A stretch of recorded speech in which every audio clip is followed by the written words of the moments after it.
প্যাকেটের মাংস চর্বি থাকে না, প্যাকেটের মাংসে চর্বি থাকবে না, হাড্ডি কম থাকবে। আর আমাদের এখানে মাংস খাইতে হলে আপনাকে এক পিস চর্বি বা হাড্ডি শেয়ার করতেই হবে। একটা গরু জবাই গেলে 2 দিন, আর ভর্তি পরীক্ষার ভিতর ধরেন 4 মণ 5 মণ ওজনের গরু জবাই লাগে। তার মানে প্রতিদিন কত কেজি মাংসের কালাভুনা রান্না করেন? গোটা গরু জবাই, হ্যাঁ, কোনদিন 5 মণ, কোনদিন 4 মণ। এদিন এক পিস হাড্ডি দিলাম, হ্যাঁ, 2 পিস গোশ দিলাম, 3 পিস গোশ দিলাম। এই যে বাটি, এইখানে নিয়ে যা খাবে। আচ্ছা, এই এক বাটির দাম কত? 120 টাকা। এটা কেটে এই নলি হলে এখানে এসে খেতে পারবেন। এরকম নলি, নলি না, এই নলি কিভাবে বিক্রি করেন আপনারা? 120 টাকা পিস, বেশি 20 টাকা পিস। সাথে একটা শুটু দিই। মাল মশলা আছে? হ্যাঁ হ্যাঁ, অবশ্যই আছে, অবশ্যই আছে। 120 টাকা এক পিস। হ্যাঁ, এক পিস 120 টাকা। রাজশাহীতে কি সব এত কম দাম? না, সবার কাছে যা পাবেন না। এখানে মহাজনের দোকান ভাড়া লাগে না। আচ্ছা।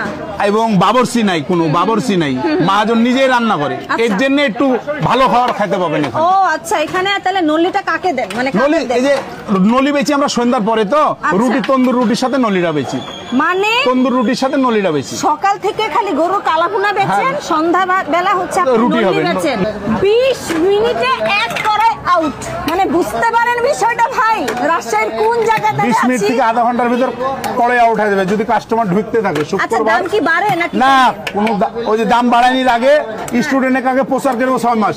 মামা রাজশাহী স্টুডেন্ট, রাজশাহী যারা, কারণের জন্য আমরা স্টুডেন্টের সাথে ব্যবসা করি।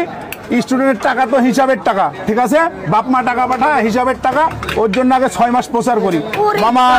মামা 10টা টাকা রিসেন্টলি দাম বাড়বে, 10 টাকা দাম বাড়বে, এরকম 6 মাস আগে বকি স্টুডেন্টের সাথে, তারপরে এক সময়তে 10 টাকা বাড়াই। আচ্ছা, এই মানে একটা জিনিস আমার ভালো লাগছে যে রাজশাহী স্টুডেন্টদের কথা চিন্তা ভাবনা করার পরেও কিন্তু তারা সাহস পায় না যে আমি 10 টাকা পার প্লেটে বাড়াবো কিনা। আগে স্টুডেন্টদের কাছে প্রচার করে, মানে যে আমি 10 টাকা বাড়াবো দেন, তারপরে কিন্তু আপনার দোকানের লোকেশনটা একটু বলে দেন তো। রাজশাহীর কোথায়? লোকেশন রাজশাহী জুটমেল পাটকল, তার অপোজিটে, জুটমেল 2 নম্বর গেটের অপোজিটে। প্রতিদিন আসলে কালাভুনা খেতে পারবে? প্রত্যেকদিন পাবেন, শুধু রমজান মাস পাবেন না। এই হচ্ছে কালাভুনা,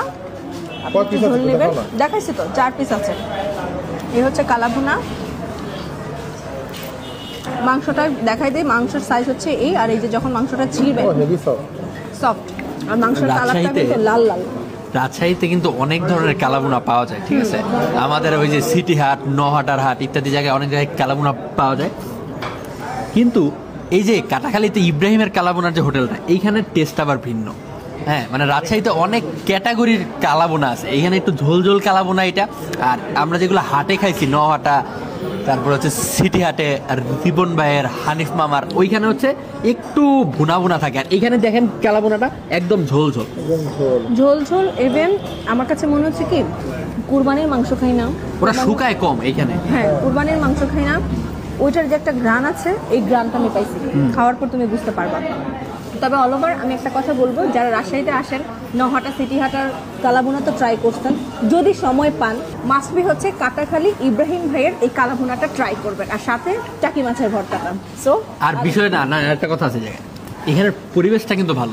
পরিবেশটা একদম একটা গ্রাম বাংলার মতো একটা ফিল আছে, ঠিক আছে। আপনার ফিল নিয়ে উপরে ফ্যান আছে, ফ্যান ঘুরতেছে সুন্দর মতো, কিন্তু আপনারা এখানে বসে হ্যাঁ আরামদায়ক ভাবে কিন্তু খানা দানা করতে পারবেন, ঠিক আছে। যেটা আপনার ওই হাটের মধ্যে গেলে একটু সমস্যা, কষ্ট হয়। হ্যাঁ, হাট তো হাটই ভাই, আর এইখানে তো হাট না, এটা হচ্ছে খাবারের জন্য।